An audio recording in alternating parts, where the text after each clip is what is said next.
don't airlines fly over Tibet? Look at a flight-aware map of airlines flying all over the world, and you'll notice something unusual. There are no planes flying over Tibet. The autonomous region of Tibet lies in the southwest part of China and borders India to the west, Nepal to the southwest, and Burma and Bhutan to the southeast. Tibet sits on the Tibetan Plateau, which is the world's largest and highest plateau. It covers around 965,000 square miles, which is 5 times the size of France. Most of the Tibetan Plateau lies at an elevation of between 13,000 and 5,000 feet. Known as the roof of the world, Tibet is also bordered by the world's 2 highest mountain peaks, Mount Everest at 29,029 feet and K2 at 28,251 feet high. During World War II, flying over Tibet was called flying the hump. After the Burma Road was captured by the Japanese, pilots had to fly cargo from India and Burma over Tibet and into China. A higher percentage of flight crews died flying over the hump than were killed during the daylight bombing raids over Germany.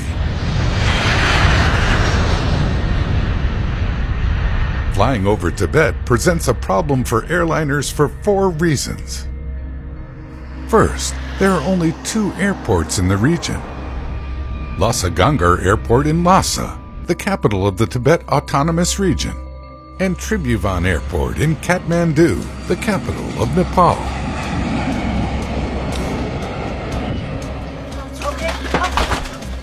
If there is a medical emergency on board an aircraft, there are no alternative airfields on which to land. Landing at Lhasa can be a problem for some people, because its elevation is 3,650 meters or 11,975 feet, and it takes a while for breathing to adjust. The second reason flying over Tibet is a problem for aircraft is because of the amount of emergency oxygen airplanes carry. Those yellow oxygen masks that drop down in the case of an emergency cabin depressurization are connected to individual canisters of combustible chemicals stored above each seat.